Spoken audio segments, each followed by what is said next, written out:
Well, Greece shouldn't be bailed out either. Are you kidding me? Why should hardworking Germans or hardworking Dutch come to the rescue of people who've been spending money they didn't have and lying about it for many, many years? This is absurd. The best thing that can happen would be for Greece to go bankrupt. That would be good for Greece, and it would be good for Europe and for the euro.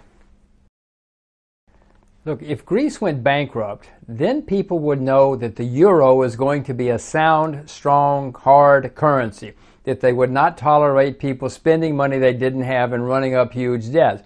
I would rush in and buy as many euros as I could if I thought that they were going to make it a real sound currency.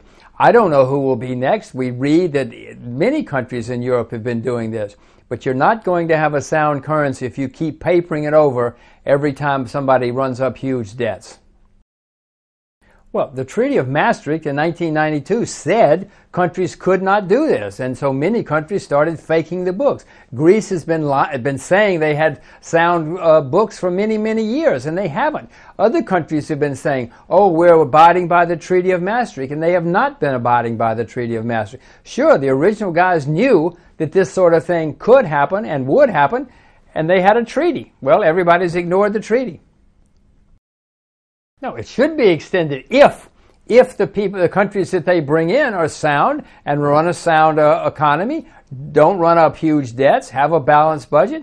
Those countries should be part of the euro. Then you would have a strong euro. Spendthrift countries that use phony bookkeeping and lie about their spending should not be part of the euro, or the euro will fail. Most paper money these days is suspect because politicians all over the world have learned to buy votes. They spend money, they pay, they buy votes here, they buy votes there. There are very few sound currencies anymore, and the ones that are still sound are very small.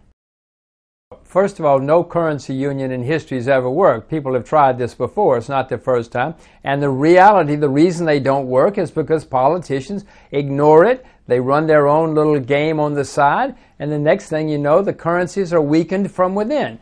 If they paper over Greece, and if they paper over some other countries, the euro will continue to weaken from within, and eventually there won't be anything there except an unsound currency, and politicians will then remove themselves from the euro, or they will have to be thrown out, and then the euro disintegrates.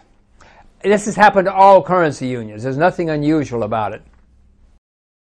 Why did Brussels let this happen? Well, maybe they don't have any competent people in Brussels, but I knew that this was happening. Other people knew this was happening. Many other countries have been using phony books, and I guess everybody, just like many politicians, they just hoped it wouldn't erupt until they had gone.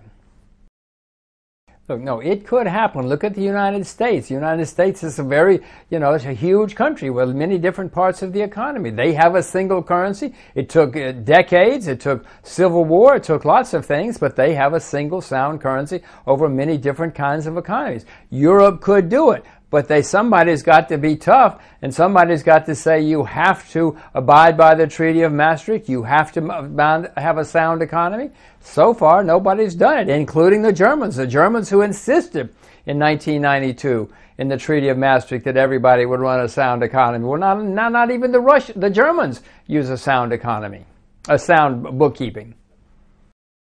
Well, of course, the people in the UK who said stay out of the euro, if the euro continues to have problems, they will say, look, well, we told you to stay out of the euro. But don't forget, sterling's got even worse problems. It's not worse perhaps, but sterling has gigantic problems of its own. Sterling is a very flawed currency and is going to have many more problems over the next decade or so. The creditor nations in the world, the largest creditor nations in the world, are all in Asia. China, Japan, Korea, Taiwan, Singapore, Hong Kong. This is where the assets are. Of course the currencies here are much sounder than the ones in the West. These people are creditors. In the West, they're debtors. Well, I've heard politicians say that sort of thing many, many, many times. We do know that the German people, the public, is against bailing out Greece. In fact, the people in many countries are against bailing out Greece. I hope she backs down. Unfortunately, I hope she doesn't back down. I hope she does refuse to bail out Greece. Unfortunately, politicians are not very sound people, or they wouldn't be politicians.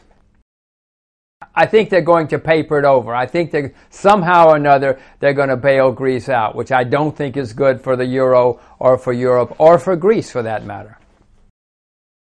Oh, somehow or another, so that they can say that we didn't really do it. They can say the IMF did it. They can say banks did it. They can say whatever, some kind of way that they can cover over and say, Angela Merkel didn't do it. It was done by the IMF. It was done by someone else.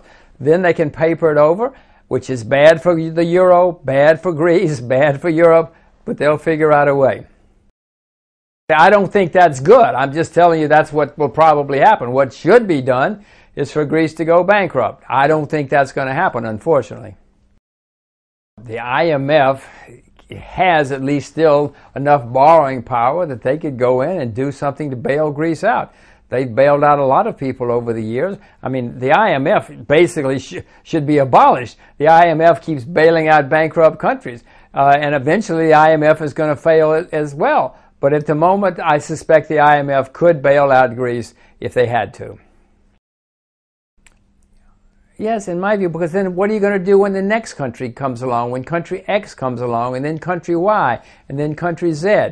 Then what's going to happen? I mean, eventually, nobody has enough money to bail these out, and as I said, the euro disintegrates from within because it continues to weaken itself.